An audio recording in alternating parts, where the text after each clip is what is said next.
Romans chapter 12 verse 2. Ngicela uphethe lesizulu angifundele ngesizulu njengoba bese ngishilo mina ngiphethe lesingisi. Ngizolifunda nalo because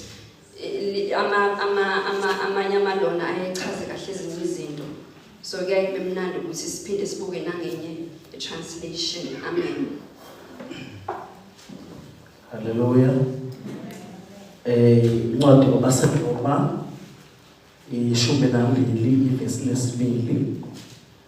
Isihloko sithi ukuhamba okungcwele. Ivesi lesibili. Ningalingisi lelizwe kodwa liguqulwe isimo ngokwenziwa ibentsha ingqondo yenu ukuze nibe nokuhlolisisa okuyintando kaNkulunkulu okuhle nokuthandekayo nokupheleleyo. Okay, namasibomu ngicela uqalela ku-1. Verse 1. Ngakho ngiyanincenga bazalwane ngobubele bukaNkulunkulu ukuba ninikele imizimba yenu ibe ngumnikelo ophilileyo ongcwele othandeka kuNkulunkulu kube ukukhonza kwenu kokuqonda. Ningalingisi lelizwe kodwa liguqulwe isimo ngokwenziwa ibentsha ingqondo yenu ukuze nibe nokuhlolisisa okuyintando kaNkulunkulu okuhle nokuthandekayo nokupheleleyo. Lasifunda khona bazalwane. This is the book of Romans. Incwadi uPaul ayibhalela ibandla laseRoma. Ukusho ukuthi this is the church abazalwane sebesindisiwe vele. Amen. Amen. uPaul akaliqalanga libandla. Kodwa it is believed that this is the church elaqalwa abazalwane. Akukho eBhayibhelini okushoyo. This is the church that is believed ukuthi laqalwa abazalwane abasindiswa ngosuku lePentecost. And then uma sebemamkelile uJesu bahamba baye eRome because uma kuyisuku lePentecost bekuza abantu abahlukahlukene from different cities and different countries bezo celebrate usuku lePentecost. Amen. Amen. So uma sebesindisiwe kanjalo they go to Rome bashumayela izwi kubantu balamkele kwasekuba nebandla laseRome. So uma uPaul eza ukuthi sekunabazalwane eRome uba eseba nentshisekelo yokuthi njengompostoli ngababhalela okuthiza uNkulunkulu afuna ukubayala noma afuna ukubafundisa noma abaqondise ngakho by the inspiration of the Holy Spirit. Amen. Amen. So now he writes to them lencwadi yaseRome trying to align them ufuna ubaqondisa ukubafundisa. At some point uyabuka nje ukuthi kahle kahle shuthi izinto ebese begeja kuzo mhlambe njengebandla. Ebese siyazi nje vele ukuthi uPaul ebhalela ibandla is either uzwile ukuthi kunento abagejayo njengebandla embusweni noma uyazi ukuthi khona abangaqondisi kahle. Then ebese ebandla ukuthi ufuna ubabhalela kulelo bandla lelo. So he does the same with the Church of Rome. Siyathola lapha ku chapter 1 uyasho ukuthi ke ena ube nothando lokuthi engabavakashela but he was hindered for some reason. Akangakhona ukuthi azafinyelele kubona physically. Therefore incwadi kwakuyindlela yokuthi acommunicate nabo. Amen. Ngizojabulela kakhulu. Amen. Amen.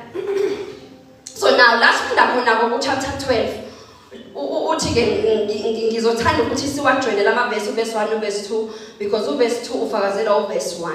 Amen. So uthi ke I beseech you therefore brethren by the mercies of God that present your bodies a living sacrifice wholly acceptable to God which is a reasonable service. Amen. Uthi Paul ngiyanincenga bazalwane ngobubele bukaNkulunkulu. Paul is an apostle. Paul has an authority to place a command upon the church because ngokwerenki yakhe kuyamdeserve lokho. But when he comes to this chapter in this book, uza in the mercies, uza in his humble manner, uyazithoba. Uthi ngiyanincenga bazalwane ngobubele bukaNkulunkulu. So ububele bukaNkulunkulu he has taught it before from chapter 1 to chapter 11 ukuthi uNkulunkulu unobubele kangakanani. Yeah. Amen. Amen. So when it comes esezothi ku chapter 12 ngakho ngiyancenga bazalwane ngobubele is because he has explained usachazile ukuthi uNkulunkulu unobubele. This is on the previous chapters from chapter 1 to chapter 11 uyachaza uPaul ukuthi sasikude singamazi uNkulunkulu kodwa uNkulunkulu enomusa sasondela sesiseduze.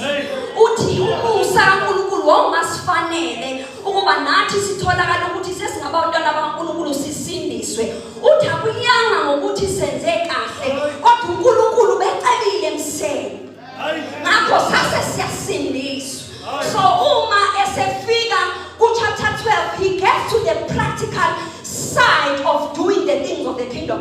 La ku chapter 1 to chapter 12 he was just giving them a doctrine izwi ebahlephulela ukuthi sisindisiwe. This is how you must understand ukuthi simelwe ukuthi sazi ukuthi isono sisukisile kuso ngenxa kwemsaba uNkulunkulu.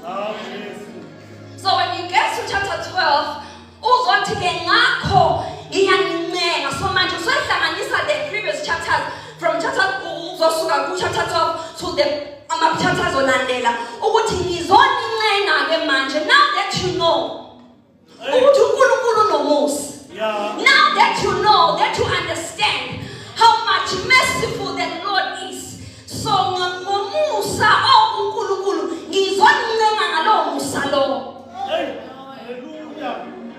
Uzothi if you understand that the Lord is merciful, I come in that level which is mercy. Ukuthi uma naso ukuthi uNkulunkulu uqalile emseni ngakho nikela kuphela imizimba yenu. Uma naso ukuthi asindiswanga ngokwezenzo kodwa uNkulunkulu ingoba benomusa ngalawo musa nikelani phela. Nikelani phela imizimba yenu inomnikelo opheleleyo ophilile. Because the Lord is merciful.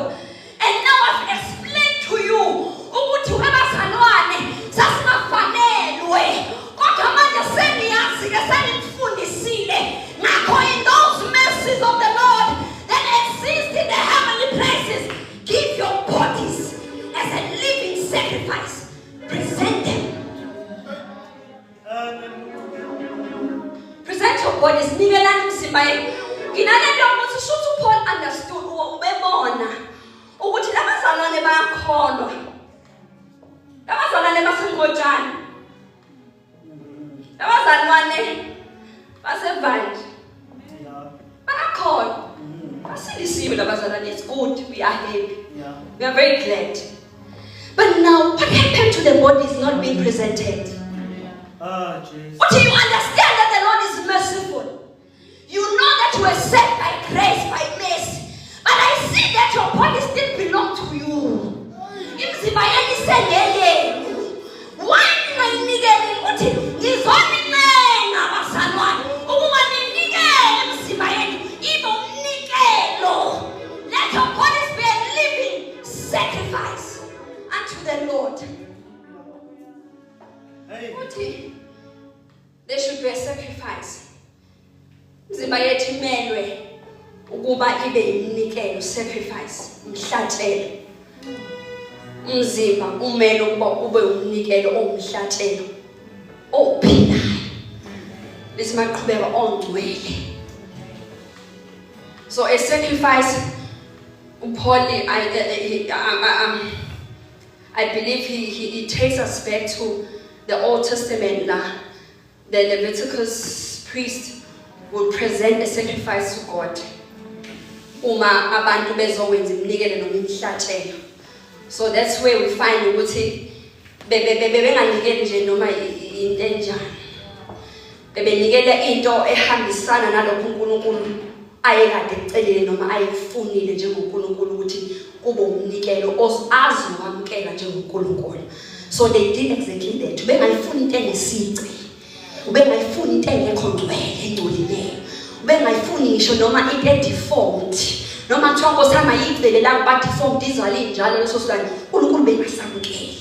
So umethi ukuthi ke la umnikelo awube ophilileyo nongcwele. Usho ukuthi So we die to our own selves so that our bodies may be living to Christ. Ingakho Peter, 1 Peter, athi singamathe aphilileyo. We are living stones. Hallelujah. Amen. Uthi ke nemnikela ibe engcwele. Okusho ukuthi webazalwane, you can't do anything. You can't be a sacrifice to God when you are not holy. Hallelujah.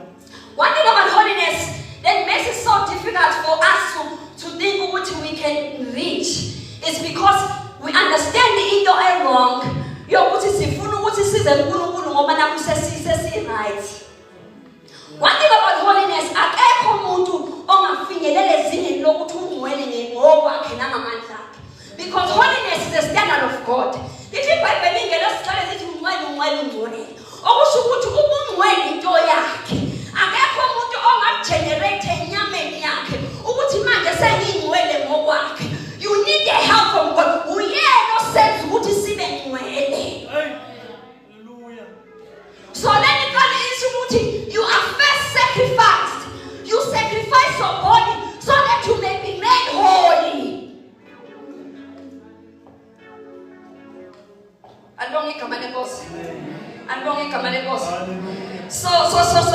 So lithi ke maqhubeka uverse 2, do not be conformed to the things of to this world, but be transformed. Okay, ngizoqala la ukuthi na, do not be conformed to this world. Do not be conformed to this world. Amen. So now since we have been sacrificed, sesingcwele manje. We've given our bodies. It's very important ukuthi umzimba wakho ungabe wakho. Yeah. Because kunzima futhi it's actually highly impossible for uNkulunkulu ukusebenza ngomuntu omzimba wakhe angawunikelile ngokuphelele kuNkulunkulu. Because uNkulunkulu ugena noma usebenza ngomuntu who is willing, othandayo, ofisayo, onentando yokuthi mina lokhu kuphila ngiphilayo akusesimo ophilayo kodwa uKristu ophila kimi. So uKristu ke usebenza ngomuntu onjalo enhlizweni yakhe enjalo kuye.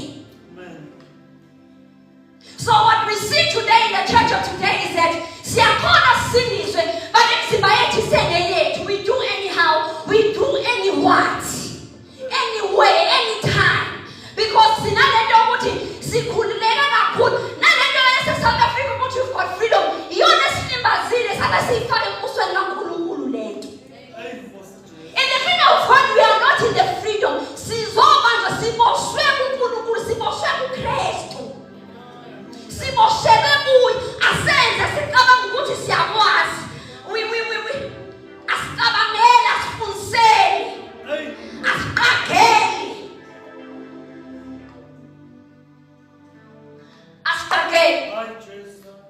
Asiqagela bazalwane ukuthi because we saw the other generation doing it. Okusho ukuthi right. If it's not permissible in the kingdom, akafuni uNkulunkulu kumile nje akafuni. Akafuni achieve. If we saw our fathers doing it, it does not change today. Because our fathers did the wrong thing. Hallelujah. Because he is God and his imihambo yakho noma imithetho yakhe imile nje ingunaphakade. Ifuna umuntu ozofinyelela kuyo nje kuphela. He's not going to change them. Not for you, not for your generation, not for ukuthi wena usitshela ukuthi ngosambona inyandani. He's not going to change them. Yeah. Do not be conformed to this world. Igama elithi conform. Bona uzothatha ngathi nje uthatha umuntu nje odecide ukuvuka ekseni ebese yaconform elindisi. But one thing you must understand about the enemy is that Satan is very wise. Unamacebo. And one thing about Satan, he pushes and afake khoneni. I've seen abantu great in the kingdom. Abantu abahambe noNkulunkulu bemthwele uNkulunkulu. Sibazi ukuthi ayibayinyakaza isizwe. Kodwa uthola ukuthi they've conformed. It's because uSathane ubabhalele khoneni capitalize ngesimo esithize empilweni yakhe. So one thing about Satan, he squeezes you. He pressures you, ufaka under pressure. Capitalize ngesimo sakho.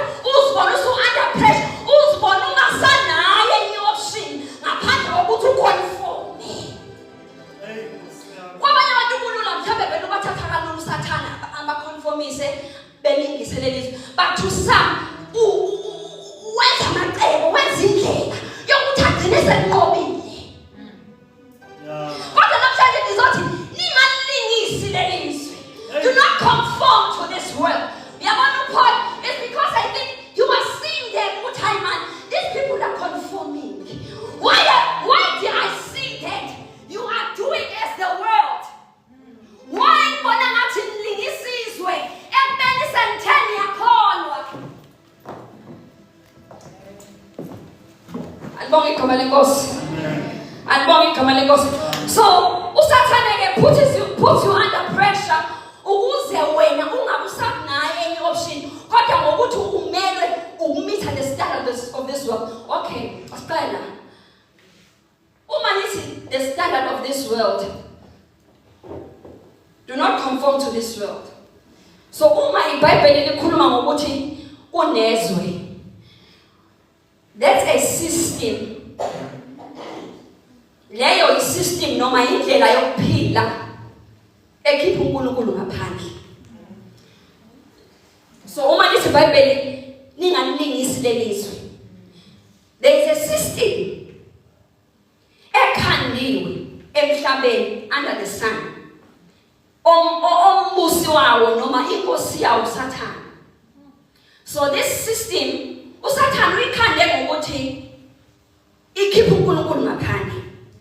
So uMethu Paul do not conform to this world is because he knows ukuthi this is a system eyenza ukuthi abazalwane bengamthokozisi uNkulunkulu. Because one thing that you must understand ukuthi uma nithi you must sacrifice your bodies, it is so that God may be pleased. Hallelujah.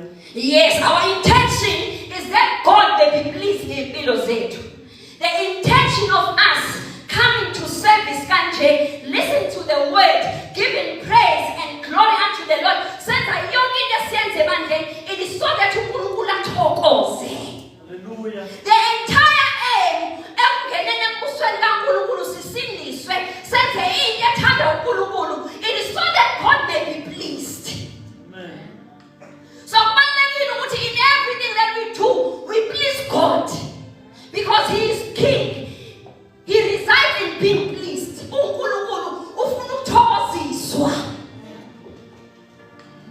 So this system ayithokozisi uNkulunkulu imkhipha ngaphandle. So uthi uphalike mningalingisi lelizwe. In as much as you've been pressured, in as much you're gonna be squeezed, uvaleleke khona kodwa ungavumi to come to the standard ekhipha uNkulunkulu ngaphandle. There is a standard ebekwe yizwe yokuphila. Kune standard esibekwe abantu abasezweni. Yingakho kuthiwa nangu umuntu nangu egqokisa wanibezwe, nangu ekhulumisa wanibezwe, nangu eculisa ecela amaculo ezo. It's because this is the word. Umhlaba lona yizwe nalo.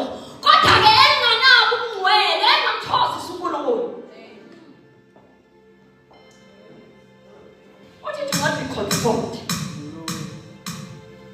One thing about God and the word of the Lord is that it seems as if it's too difficult to do.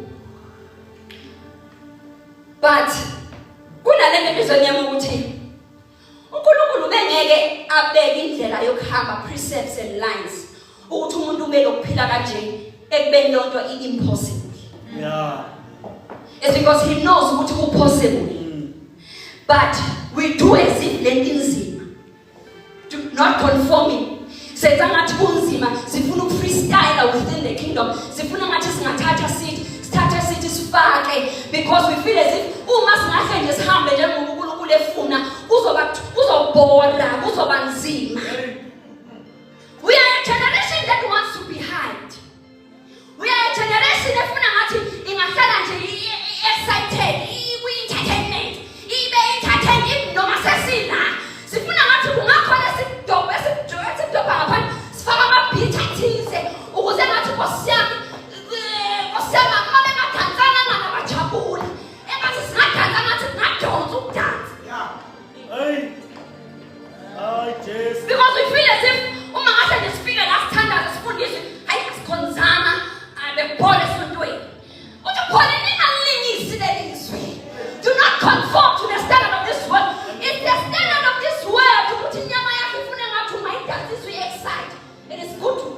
ayidenze siwena.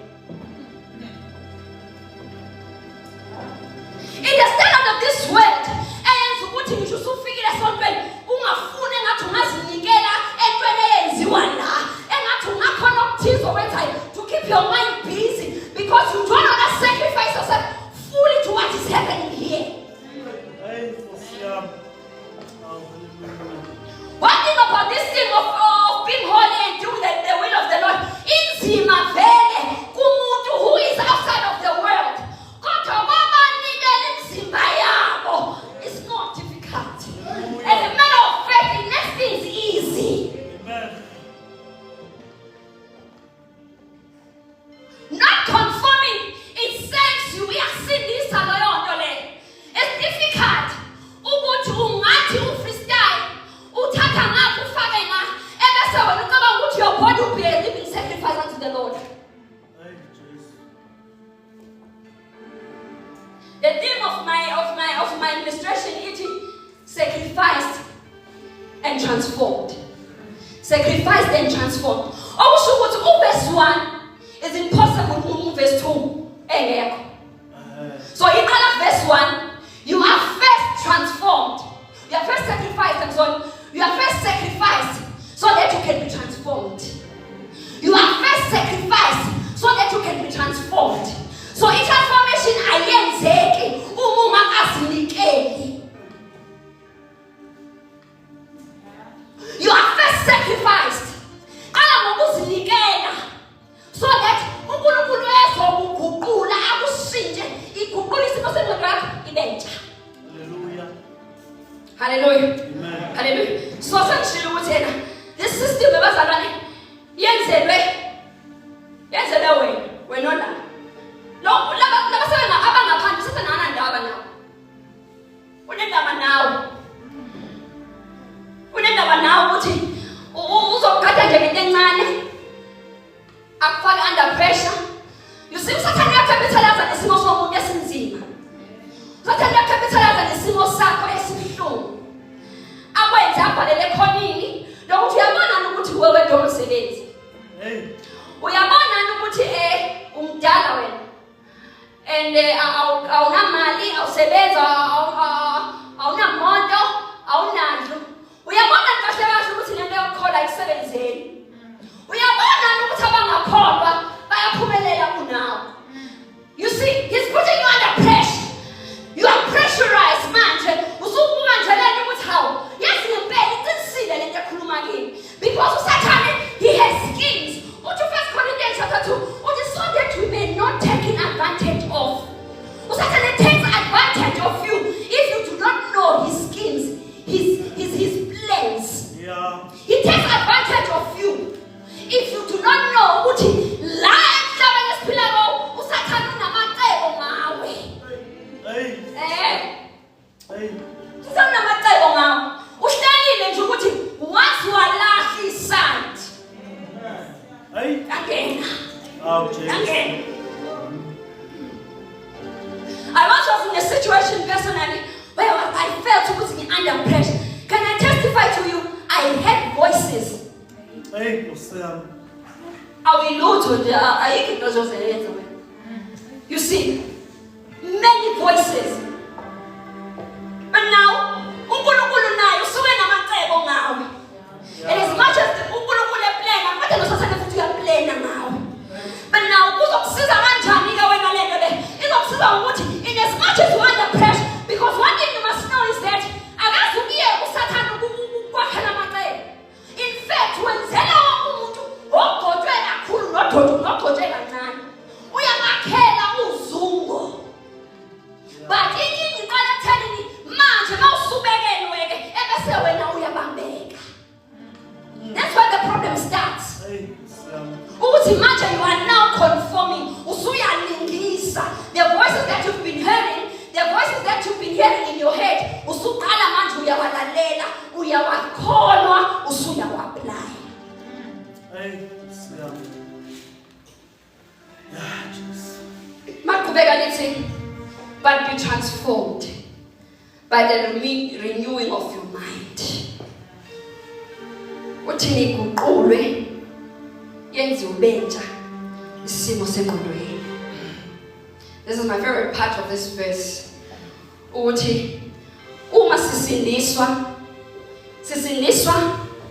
coming from a system ephila ngendlela ethize. It is allowed ukuthi sisindisiwe sisaze indlela yokuphila. It is allowed to come wars, siyakwamukela wars, we are glad. But uthi uPaul ayiguqulwe yenziwe ibethe. Isimo sengqondweni. So uchaza ukuthi you were living in ngendlela enyehlukile from what you found manifika la. Kodwa ke phela musuqhubeka nayo. Musuqhubeka phela uphile ngendlela uphila ngayo. When you've come here, you see, transformation is the essence of the gospel.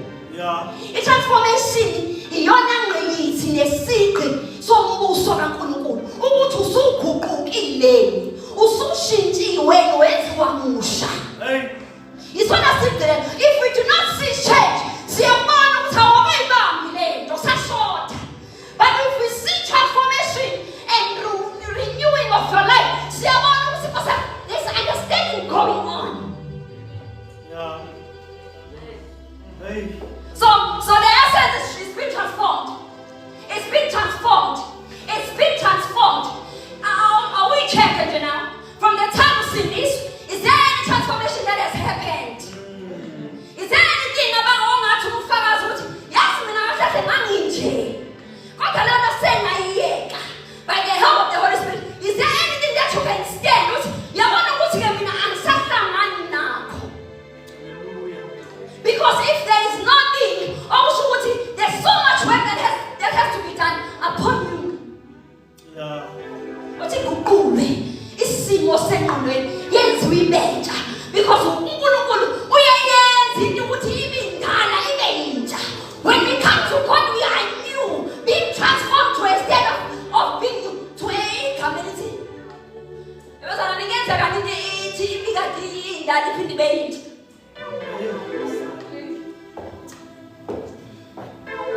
Oh yeah. We come to the standard which is called new. When we've allowed the transformation to happen, now we come to that level and we come to a end. Since we get a last thing and it is all utilisha. Oh, so what's in there? You're not asking to Hallelujah. If we allow this transformation to happen, we come to that standard, Basanwa.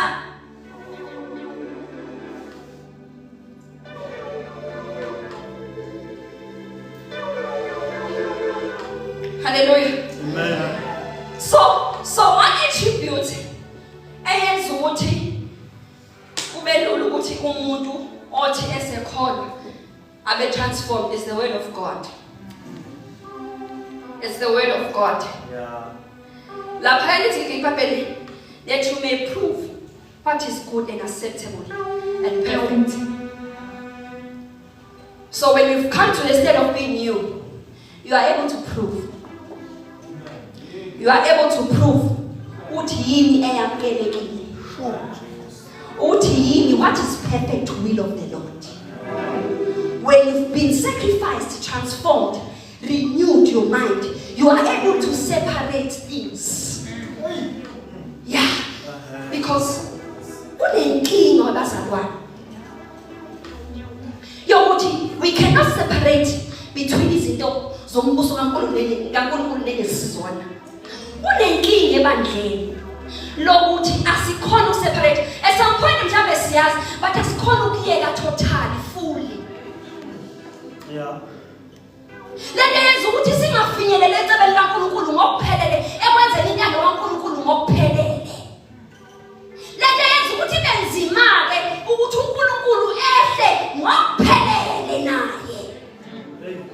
That's why sizolokhu sitrace ngebandla lakudala ukuthi kosana ibandla lakudala lalenza ukuthi yini lena abayilahlayo, yini lena abayenza. They were sacrificed and renewed, transformed.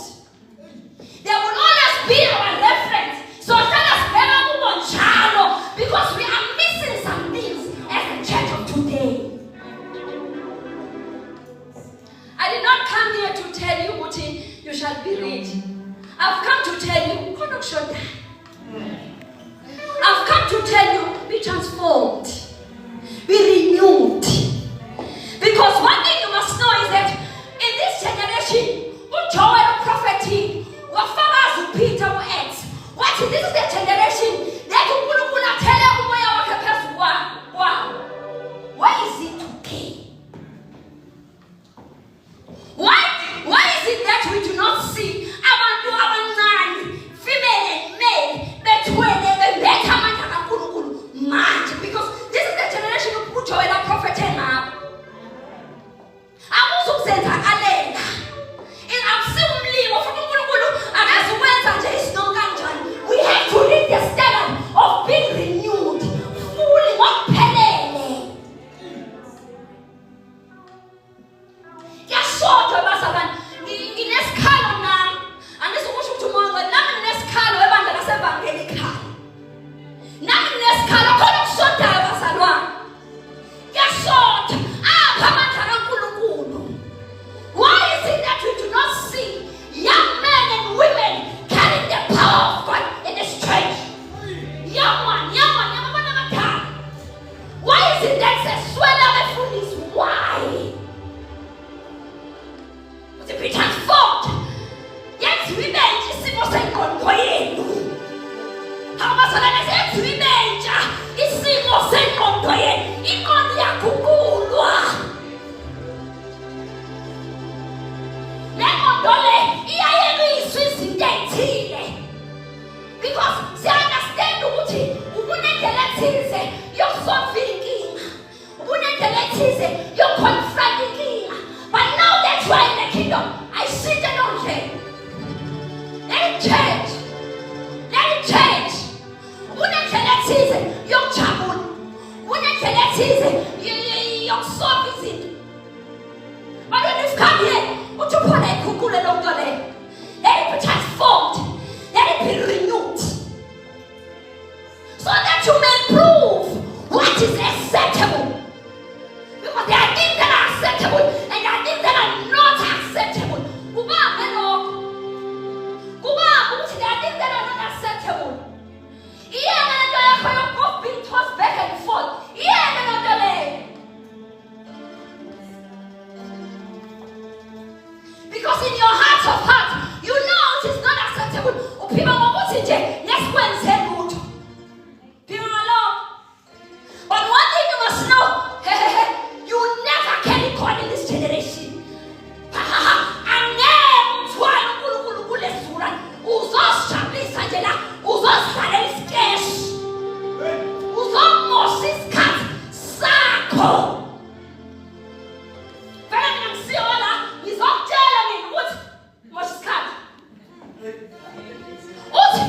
Uthi uPaul mabhalele ibandla laseLaodiceya kwi-Revelation. Uthi nani ngcono ukuba niyabandla noma niqalise ukuthi niyashisa. Qalisani ukuthi niyabandla noma niyashisa. Because inkinga yami ngani, you are lukewarm. Anibanda anishisi. Uthi abanjalo I vomit them. Abantu bayasaba to give themselves fully to the Spirit of God. I don't know where this fear comes from. Angazi musaba ukuthi zoba ngazi ukuthi usungcono vele. Ungcono vele. I don't know where this fear comes from. Uma nje sake sabona umuntu serious. Sibona ngathi this is wrong. Hey, that's the standard of this world. Yeah, that's the standard of this world. Ubekile uSathane ukuthi hayi abasala nabakholwa. It's fine. But there's a level that they will not reach in the church. Usathane udwebile ukuthi hayi wena uzosonda every Sunday uzoyisontweni. Yeah, woke ama conference uzoya. But awuzuqashula la. Hayi Nkosi yami. Awuzuqashula nje uzogcina nje la. I've come to tell you, do not conform to this world. Do not conform to this. Kunezimo uNkulunkulu la asifuna khona as a church. And he calls us to come. Tonight he calls us to come to that level. To prove what is acceptable and pleasing unto God.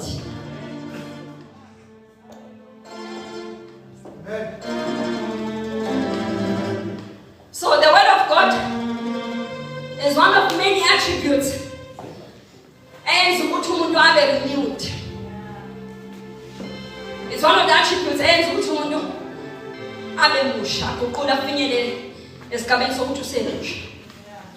There are many uthandaza fast, but today I decided to listen to the Lord, which is the word of God, because this is the heart of God. If you want to know do not rob yourself of this scripture. The scripture is the scroll. Let the scrolls be open. I do not know what come up in the yokuthi umuntu mayishumela kumele avule ibese elilodwa ukuze abazalwane bengadideki. Ndidwayile abazalwane amavesi mayisemanini. Kuthiwa nje vula elilodwa ugijime ngalo. Gijime ngalo nje. Masemanini badidwayile abazalwane. Badidwa kusona amavesi semanini besadideka. So the word of God remains the attribute eyenza ukuthi umuntu aguqule abe musha, because la sithola ukuthi uNkulunkulu intando yakhe ithini nathi lesizulwane. Sithola ukuthi intando kaNkulunkulu ithini ngefamily, ngomndeni. Ithini intando kaNkulunkulu in all the mountains, or in careers, in jobs. Yonke indawo sithola la. So if you say izwi kaNkulunkulu uzoshaya indiva, you're going to miss it. Because even when you pray, you need the weight. Even when you are fasting, you need the weight too. And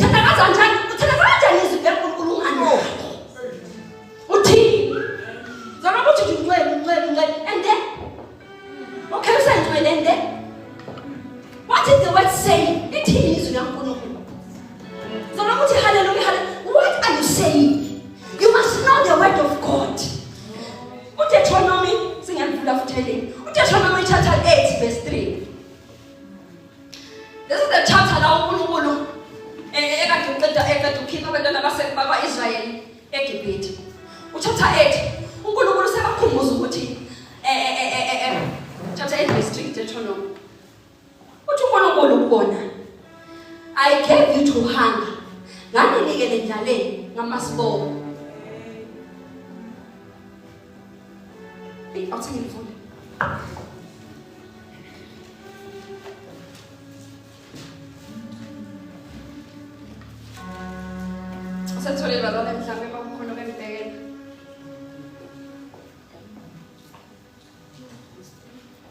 Chapter 8 verse 3. Chapter 8 verse 3. Deuteronomy. He humbled you, causing you to hunger, then feeding you with manna, which neither nor your ancestors had known, to teach you that man does not live on bread alone, but on every word that comes from the mouth of the Lord.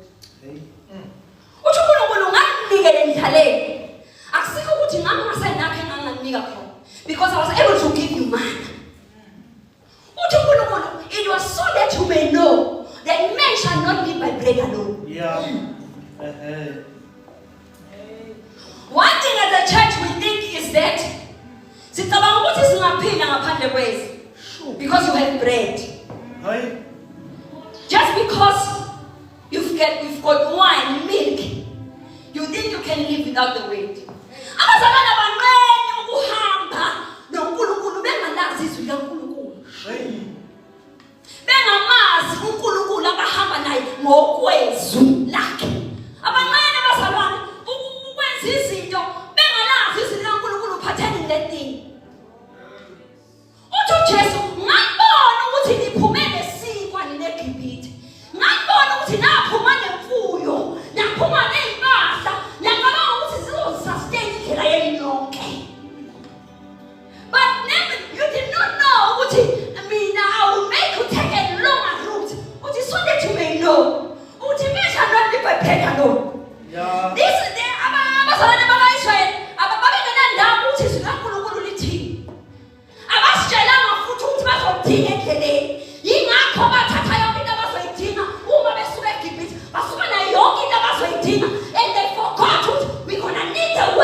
So I made to take the longer route, and I ukuze nazi ukuthi umuntu angeke aphile lesifo sona. Uthi umuntu uDavide enhlizweni yami ngiyawulonda izwi lakho ukuze ngingoni kuwe. So it is the word of the Lord that makes a man ukuthi engoni uNkulunkulu. Hallelujah. It is not ukuthi umfundisi. It is not ukuthi ubona abathwana abathisi. It's the word that guides you. So it is very important that you know the word of God. It is very important that you keep the scriptures in your heart. Amen. One thing we must do as a church, kumele ngabe siyaqinisela embhalweni. Hallelujah. Lithi iBhayibheli ibandla lethu, one of many things that they endured in doctrine. Baqinisela njalo in the doctrine, ekuvuleni kwemibhalo. Hey. Ekuvuleni kwemibhalo, they divided it rightfully, correctly. Balazi. Hey. Bambaba bahamba nalo. That's why we see izinto ababezenza the church, we have not come to their standard. Yeah. Izinto abazenzile asikafiki kubo. It's because there's many things that we've omitted at the church. Ababezenza baqinisela njalo. Ekuvuleni kwemibhalo. Befunda iBhayibheli. Befunda izwi likaNkulunkulu ngabo. Hallelujah. Hey, Jesus. Baqinisela njalo. uJesu siyamthola ukuthi uyakhotha leli verse kuMatthew 4:4. See what happens here. uJesu usentabeni, he's on fasting, he's praying. Usathanda ukukapitalize ngokuthi uzothi ulambile. You see, they're putting him under pressure. Ulambile wena. And I know that you are the son of God. You see, usathanda uyayazi lento le. Ukuthi uyindodana kaNkulunkulu. And he can change itshe ibe isipho asuthe. Uthi uJesu kulotshiwe ukuthi umuntu akayiphila ngesipho kuphela.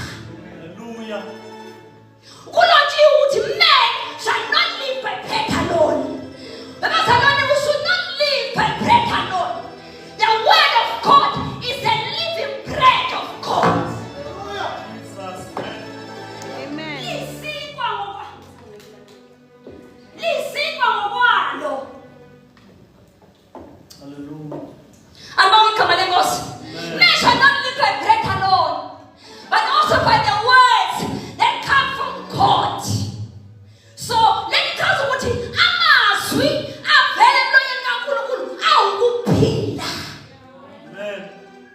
So when we say man should be transformed and renewed, it's impossible if you do not give yourself to the word. Hallelujah. And usathanda ukukapitalizile as well ukuthi awuzufunda iBhayibheli. And usenze into entsha at some level, walifaka emafonini i-technology, walifaka emafonini. Uzothi uyalivula kungeni WhatsApp tunci. Uphile eBhayibhelini. Noma kuthiwa sesontweni uyivulela iBhayibheli ngosabili was innocent. You see? Bese vele nje ngene ikhola ngithi usefonini vele. Bese uyayiyeka iBhayibheli. Nale nkonzo vele uyiyeka uphuma athi phone wena. Hey. Ah, Jesus. Yindlu technology is nice. But at some point yasilimaza njengebandla. Because noma ubuka ifoni angikwazi ukuthi ubukani. I'm not sure. Angikwazi. Hey. Yabona lento le? Angikwazi ukuthi uvule iBhayibheli noma usuya WhatsApp. Hey. Uma uya ku-interview ifoni uyayivala. Uyicime ifake silent noma ifake flight mode. Because yokwenza into ebalulekile. Yokwenza nje into ebalulekile uyawudinga umsebenzi. But when you come to church, awuyifaki naku silent, izokhala iringe sisiphazamise. Cela konke wena uphumele uyi-answer le phone yakho. Wena. Wena. Ah. Bafana si-answer le phone esontweni. Yeah. Si-answer le phone esontweni. Hey. Yeah. Umuntu okufonela uyazi ukuthi uyisonto namhlanje. Usesontweni. Mawukuthi uyakustudyisha uyazi ukuthi uphambili uyashumayela. Akufonele. Ngakusaba kananda akakwazi ukuthi uyini. Akufonele. Uyimisi khona phinda ihlohle. Angithi ufuna ukukhombisa ukuthi anandaba nokuthi uyasonda. Angihlangene nalokho. Ngifuna ukukhuluma nawe manje. Bakufona manje. Do not be conformed to the standard of this world. Niyalimisile izwe. Hawukosame bazalwane ninganilisile izwe. Kwathi guqulwe. Yenziwe ibende isimo sengqondo. How can I emphasize this part kumina kangcono ukuze nizwe ukuthi how much God afisa ngakhona ukuthi niguquke yenziwe ibende. The minute we understand ukuthi uma singena la sesiphambi kwaNkulunkulu, we will understand ukuthi ziningi izinto engabe siyaziyeka la. Nesizenza as part of the program at some point. Nesizenza as part of ukujabulisa. Kube bekuya ngoNkulunkulu osemhlabeni besingaziyeka. Sifocus kulokho okuzosiza.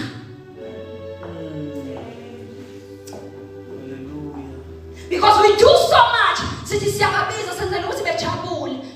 You are conforming. You are literally just conforming to the standard. Because usathana ubekile izinga. And wenza leli zinga ukuthi libe mnandi kakhulu kuwe enyameni. Yingakho kuverse 1 ethi sacrifice your bodies. Because it is your body that wants to be entertained. It is your flesh that wants to be hyped. Inyama yakho lefuna ngathi ungahlala ujabula engathi ungahleka engathi ungathi kumnandi kuwe ngaphakathi. Kanti phela when God gives his scripture, he is now dividing. Lithi phela lehlaba lehlukanise inyama nomphefumulo. Uthi uJesu ivangeli noma the kingdom of God lizohlukanisa indodana noma wami. Indodana noyise. That's how much harsh the gospel is. Ethi umama engizala lifika ivangeli lisahlukanise. Ethi umama engizala baba lisahlukanise. That's how much harsh it is. Umuntu angephile ngesikwa sodwa kuphela. Kodwa namamazo avele emlonyeni kaNkulunkulu umuntu uyaphila ngawo. Ngoba lesikwa sokuphila. Mina ngizothi funda iBhayibheli. Read the word of the Lord. Because this is one book. Ongathi ungahle usuyibambile. You'll be helped impilo yakho yonke. You behave your whole entire life.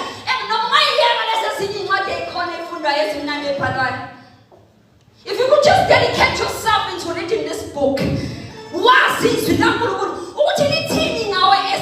a son and a daughter in the family, as a daughter in the house of God. What you 1 Timothy chapter 3 verse 16. Leli izwi laNkulunkulu eliphefumulelwe uNkulunkulu. Uthi so that it may reprove lisole. Liyasola. Uthi so that it may correct liyalungisa. Uthi so that it may instruct. Yeah, it is the word of the Lord efuna ngabe kahle liyasola. But ngoba izwi laNkulunkulu liyawahlulu, sigcina ngathi sikusola, but actually it's supposed to be the word of God elisola. When ufanele ngabe ufundile izwi lakusola, wakwambela usola izwi. When I finally know funding is like instructor, why am getting instruction? But the problem is that you do not read it.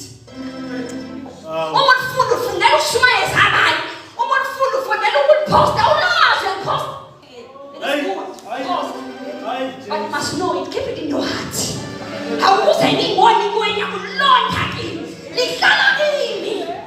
The reason why you chase is because he kept it in his heart. Hallelujah. The reason why, because just in his card, so to chase a kitchen, I have food. What's called an issue? He knew it within his heart. You can come and tell me which I can change the bread into the stone into bread, but it is written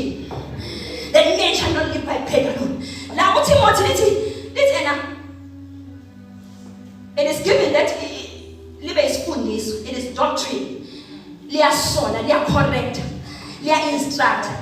U-17 lithi, that man of God may be complete, thoroughly equipped for every good work. There is a standard uNkulunkulu asibiza ngokuthi it's being complete. Ukupheleliswa kuNkulunkulu.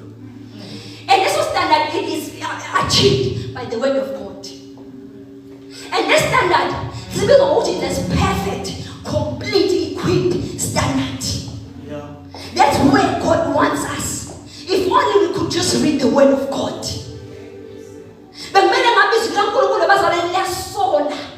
But we wait until uzusola. Ngisho ukuthi sekusola we call it judging. Yeah. How can I come to you and correct you if you are not judged? Ngikulungise kanjani Nkosi? Because I've seen ukuthi ugethile. Ngithini bo? Because when I said bahlulile izwi, ulizwile isifundisho nyala phambi kwakho, but it did not give you instruction. You didn't take it as instruction. Awuthekanga nje ukuthi uyasola ngalo. Kubuka isimo sengqondweni.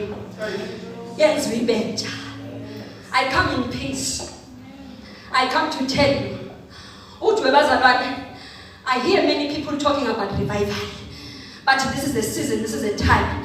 This is the generation that shall see revival. Not without the word of God. If we take away the word of God, we'll be playing games within the church. So we say,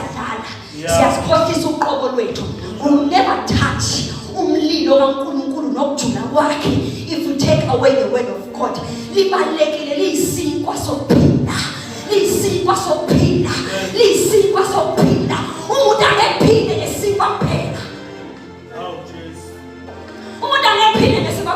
Just because today you have a career does not mean you can live with that alone. Just because today you are in the university, you are studying so well, it does not mean you can live there by that alone.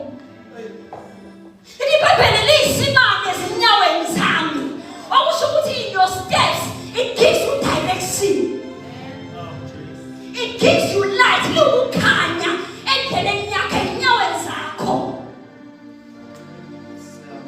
Can I call upon the man of God to come and pray?